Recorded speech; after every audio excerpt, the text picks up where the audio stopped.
Hey guys, Rockstoom here. This is going to be my video submission for Dead Cells for 5 boss cell, the highest difficulty of Dead Cells.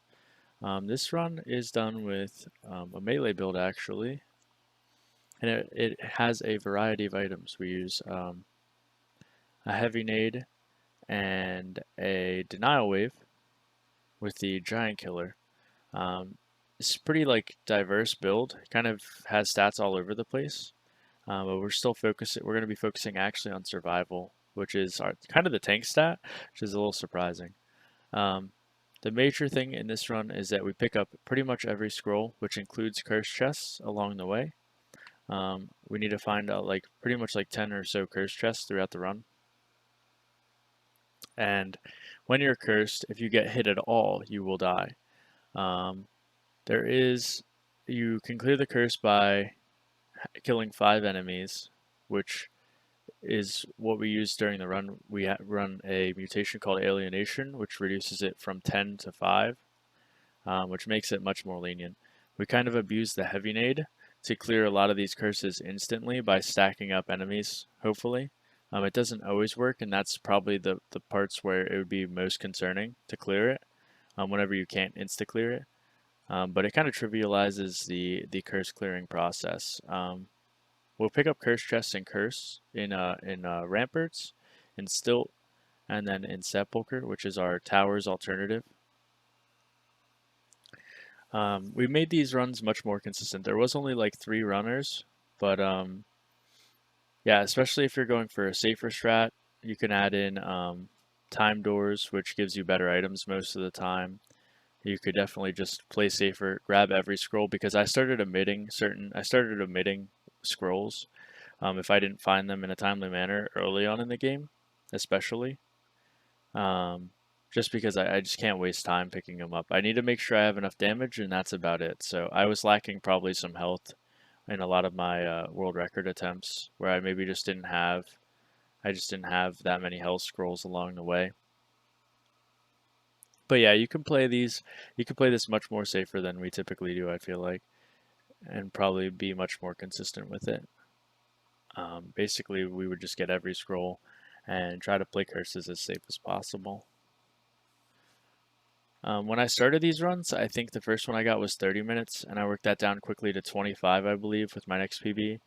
And from that point, we really had to grind it down.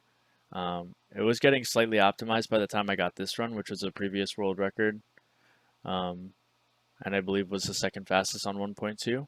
1.2 is the best patch probably for this to be run on, because 1.3 I don't think we found a consistent build that was solid and safe. I don't think anybody had completed any runs for 1.3, so 1.2 would be the patch to run on, which would be a previous patch, and it would be with this build most likely. The denial wave has a 3-second cooldown, which helps you knock enemies around, which keeps you pretty safe. And like I said, heavy nade pretty much insta clears enemies. So if I ever get a stack of 5 enemies after a curse, like here I only have 2, but if I get a stack of 5 ever, I can clear them out really easily.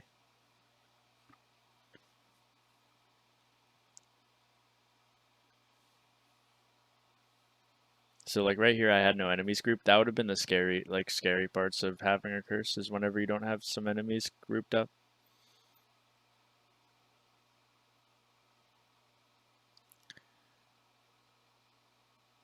I had to heal early here, which is actually pretty bad, but this one still works out. Normally you don't want to have to heal until late into the game. You pretty much survive off of necromancy. But I think I got hit a bunch by bomb bats and maybe some spikes in Promenade, which kind of ruined that in the second area, where I had too little of health, and I also had probably a good amount of malaise, it looks like, even. So you kind of have to explore the entire map. It's much different than any percent. I think of this almost kind of like a challenge run. That's why this was run very little. It took me a while to get used to this. I actually had never beaten this game, any game mode aside from Zero Boss Cell, which is the 90% category, because I just downloaded the save file. So when I finally completed this last patch when I had time, it felt really good. I felt actually accomplished at the game then, because I was able to go from 0 boss cell to speedrunning any percent straight to the hardest difficulty, and I was finally able to beat it, and then I learned to speedrun that as well.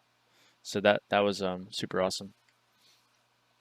I know which doors typically I'm aiming for here, um, and in every area when we're looking for which ones have scrolls. So typically I should be able to find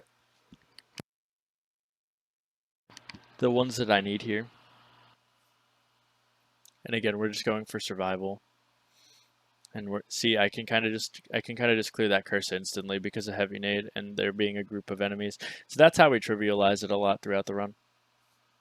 That's our goal for every curse chest, but sometimes you have to improvise if there's no enemies grouped up, and you just have to hope that you don't get caught by one, basically, or that you don't run into something. So I think I believe I got an extra chest here, so I ended up leaving with 24, but I could have had 25.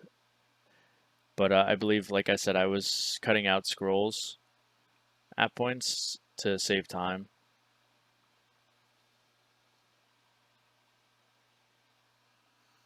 All right, so we're entering Concierge, which is the first boss. This fight, I believe I get hit once. You could definitely no-hit most of the bosses. The hardest one would be Timekeeper. But yeah, the goal here is basically just kill him as fast as possible. You can interrupt his attacks with the Denial Wave as well, which gives you time to finish your combo. The main thing about Giant Killer is the last 2 hits in the combo. It's a 4-hit combo, and the last 2 hits do the majority of the damage. So the first 2 quick hits are kind of fast and only do a little bit, and then you'll see the 3rd and the 4th hits here doing much more. And again, I believe I get hit 1 major time, I think, in this fight or something. So it's pretty smooth. You can definitely no-hit it with enough focus. I think that was the spot where I get hit. Next, we'll be going to Stilt. Again, we'll be collecting some more curse chests, basically, and then exiting as fast as possible. And again, the major thing will just be not getting caught after picking up any of the curse chests. So yeah, pretty solid concierge fight there. And that would be the goal, kinda. I had a really good early game here. This is one of the safety strats. You can take these rooms, taking these in-between rooms on every level instead of just some. I pretty much cut out almost all of them in the runs that I was doing, just to save time, because each one loses you about 5 to 7 seconds, maybe 10 seconds, depending on if you look at the items. So yeah, every time you enter one, you kind of lose 5 seconds or so. So basically that was like a minor optimization. It's only luck based if you find anything useful in there. So you can't really guarantee that you're getting anything. So it can a lot of times just be a flat waste of about 15 seconds or more in a run. But I could definitely add that as a safety strap because I can get better nades, I can get better amulets definitely that'll help along the way. Or just make sure I have an amulet even, because some of the runs I'm also omitting amulets to like ramparts. So I don't even have 2 scrolls that I could have sometimes. Grab the key just a normal way. And we only need 1 key, I believe. And we'll be on our way, basically. Still making sure to collect all the scrolls possible. There's a health scroll out there. This is a really roundabout way I had to take, unfortunately. This is pretty poor placement on the scroll, but it's not a big deal. And you can see I'm balancing brutality and survival, the other 2 stats, just so I have the most health basically possible. So far, no problems with anything like curse-wise here as well. I think I found like a good portion of the scrolls on this side, which is pretty lucky.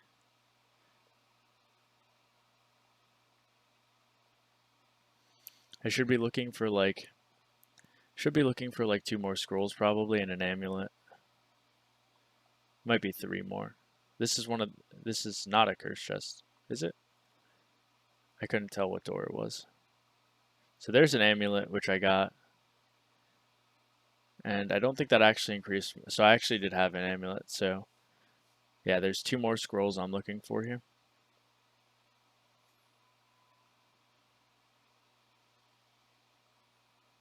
And there's 1 more scroll now.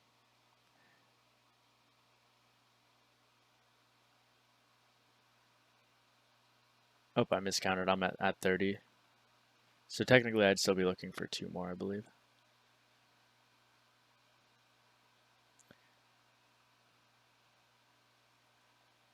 Last 2 are over here. There's one on this side here, and then there's one in the door right next to it. So real simple. And you'll see me, I'm going to group up 5 worms in this room. You can see me do it, and I'll bomb those to clear the curse instantly. It's actually a little dangerous with these enemies because these worms actually bite really fast. So this is actually like slightly nervous moment, but you can bomb them still. So as long as you're not late on it, you should be fine. And then here I'm just ready to exit since I found all the stats possible. And we'll be headed off to Sepulcher. So in Sepulcher, there's a mechanic called Darkness. If you sit in it too long, you start taking damage. That damage won't proc a curse, so that's one bonus. If you're cursed and you're walking through the darkness and end up taking damage, you won't die to that. And a lot of the enemies, there's like a lot of enemies in Sepulcher, so that trivializes the curses a lot. Typically, you'll have like 5, 10, 15 even enemies grouped up.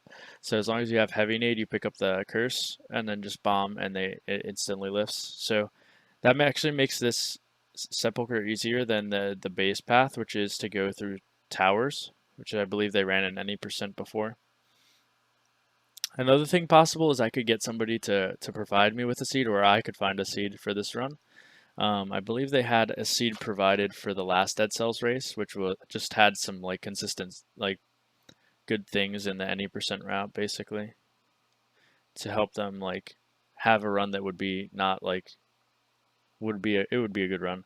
But that was on 1.0, so 1.0 was much harder as well. 1.0 was a pretty difficult patch, and it was pretty common to actually die in even just the any percent runs.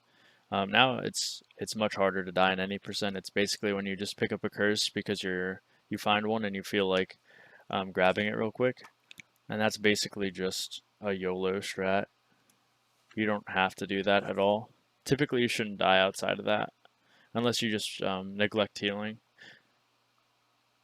But 5 boss cell puts that to a new level because there's so many curses, etc. As you can see, between Denial Wave and the Heavy Nade, I am fairly safe throughout the run, so that's why I think it would be possible to maybe do one of these runs now. We didn't have a category for this for a while, actually, it seemed, because it just was super unlikely that people would complete runs. So it's really nice to see this run be like doable.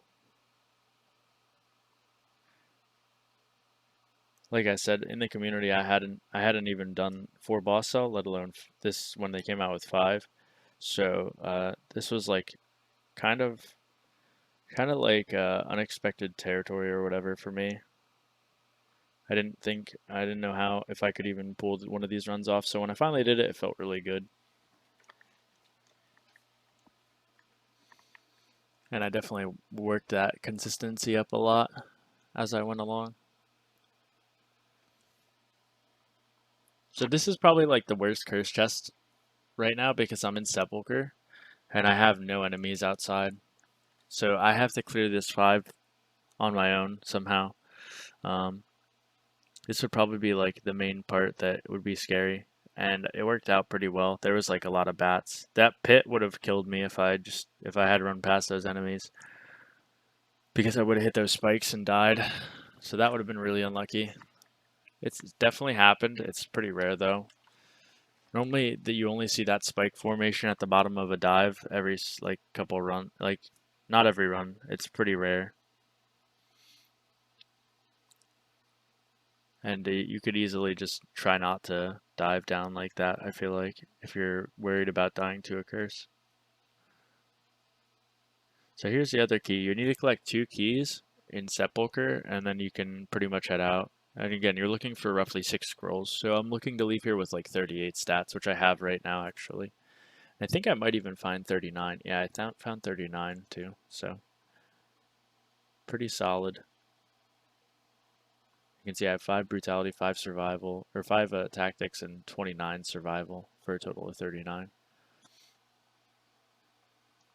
which actually gives me a decent amount of health as well. 5 and 5 is not bad. I've entered this fight, I believe, with 30 survival or 31 survival, which gives you probably less health stats, typically. And you'll do like a solid amount of damage to the boss, typically, with that setup.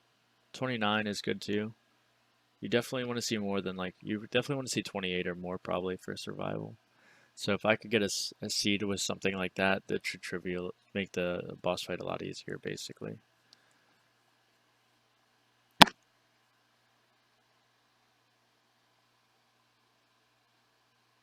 Looks like I'm hitting maybe 70 Ks, which is not that bad on this fight. Yeah, 70s I think there. Maybe even 80s at the end there.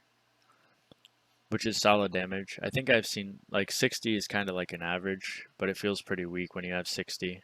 So I'm hitting, yeah, 70s and 80s with 29 survival. And I don't think I picked up a giant killer, but I'm pretty sure I didn't pick up a giant killer.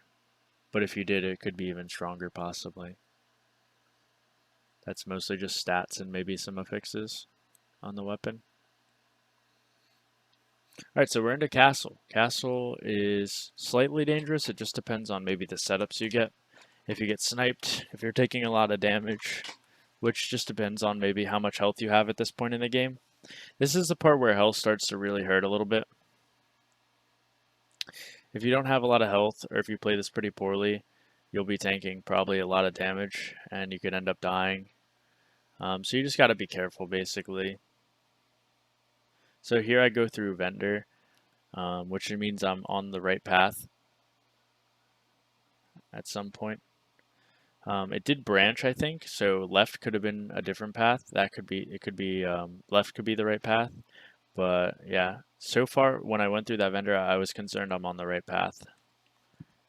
So I found red door. It looks like this was a dead end, so the other path I actually do have to go back. But that should mean that I'm on the right path then, 100%. I just ended up getting the dead end door out of the path, it seems. Here I kind of prepped my attack so I can pretty much one-shot the elites. And then I just kind of clear out the enemies so the room will drop there. It'll lock you in that room until you kill whatever gets into the room. Here I opted to go through. I opted to go through and grab the teleporter, I suppose. Pretty sure I should be on the right path, so I'm not sure why I opted for that.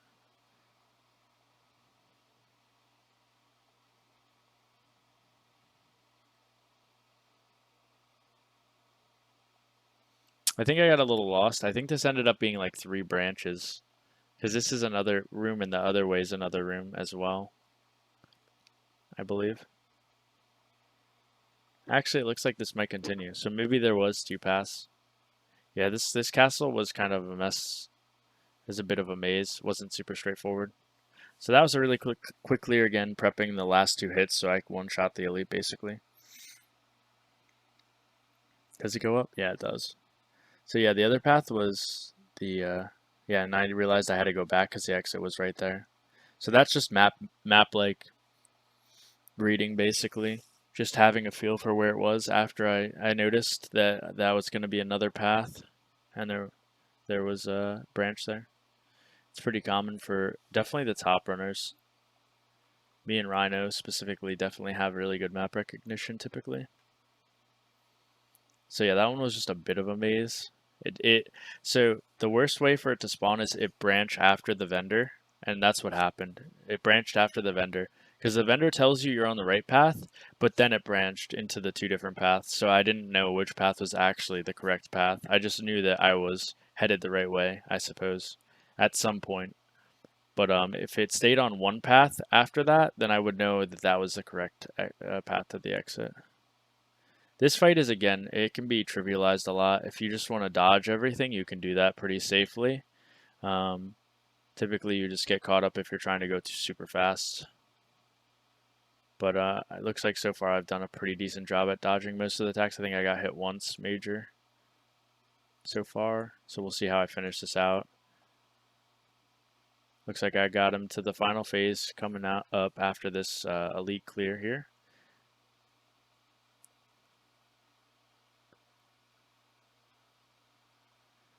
And this is the final phase now. Right here, I wouldn't want to get hit so I can save my melees. When I take necromancy, it'll reduce melees after a boss.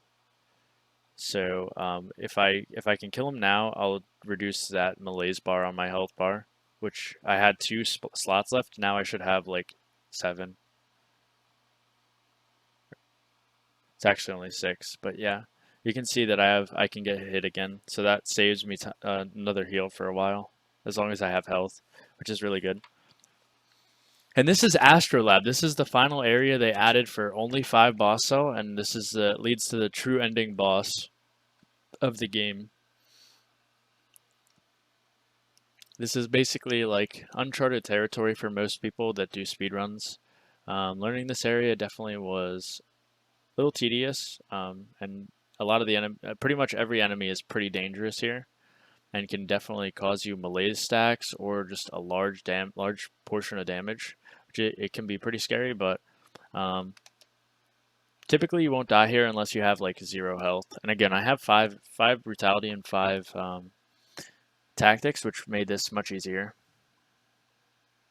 So I found the key. This is one of the keys that you need, which was definitely really good. It was a nice early find. Typically, you can actually 2-shot those if you have a lot of damage. So it looks like my damage is a little light, actually. So I want to hopefully fix that a little bit.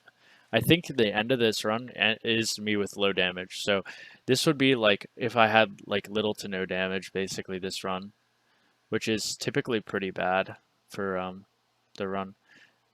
It's definitely one thing that can be pretty scary in a run is when you just have no damage, because the enemies just live longer and they just hit you more, and that causes a lot of problems. And I found the other key. I think this is actually a pretty good read on my side for this run, and that one I cleared out pretty easy. So now I can literally head to the right, and that'll be the exit area basically. That'll be leading to the boss here to the right somewhere. And I found more health, so I'm even better off health-wise now. So I just need to not get hit for malaise purposes.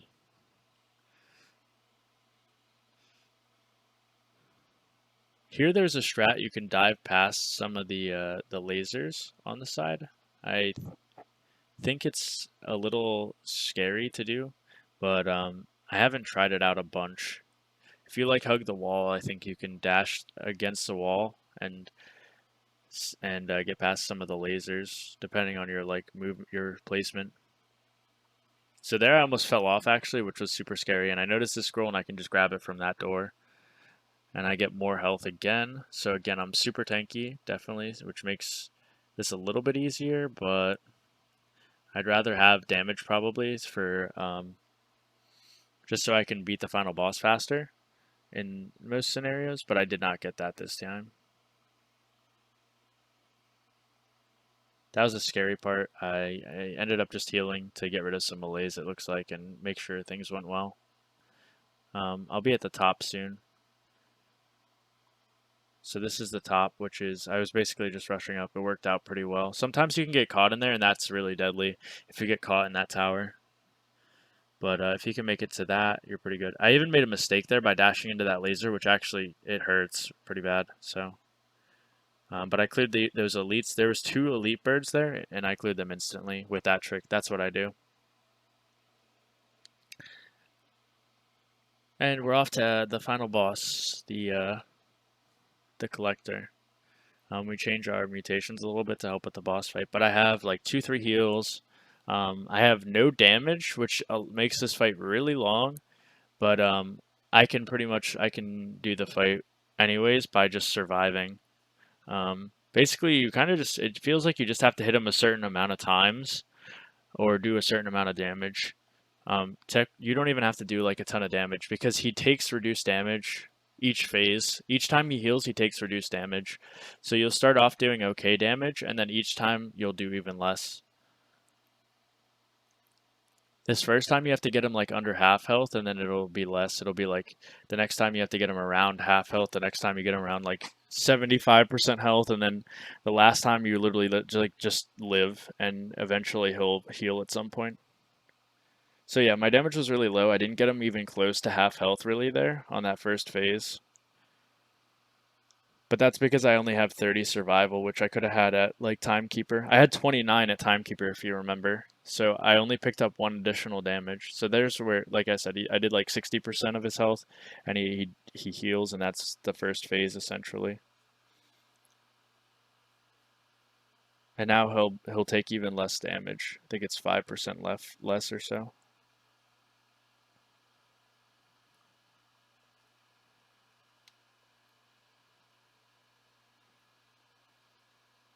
This fight takes me roughly like 4 minutes, I feel like.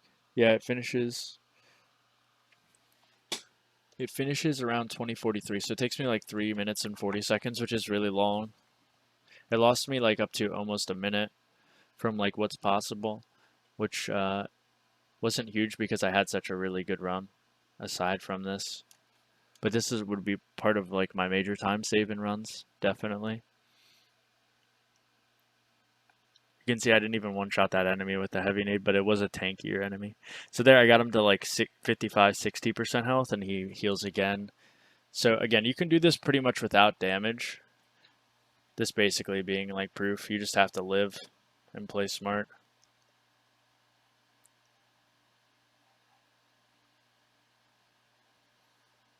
And I played this pretty risky because I'm trying to get every ounce of damage out, really, I feel like. Which causes me to play pretty risky because I want to finish this as fast as possible.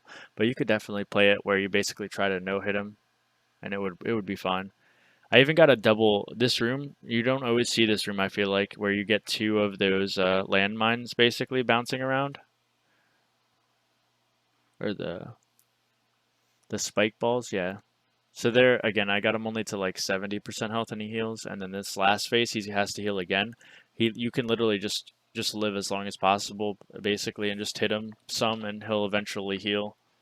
It seems always. It doesn't feel like he needs to hit a threshold of some sort. It's like you either hit him enough times or you do enough damage or something. I don't know what the threshold is, but it seems pretty lenient for if you just had like low damage, even.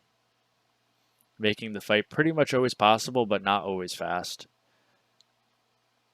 Also, some of his, depending on what phases he uses, can be really rough. I think right here, like I got a stab phase, which I can't hit him much during, and then I got a tornado fire phase, and then I got a laser phase. So these phases were really bad.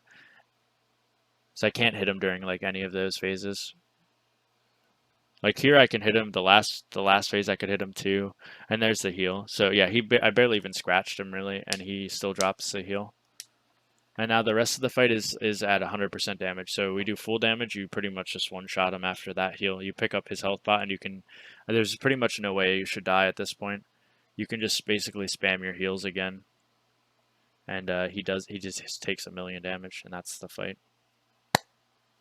So yeah, I would love to run Dead Cells, and I would maybe be able to showcase this hard difficulty of the run. Thanks for watching, guys. Peace.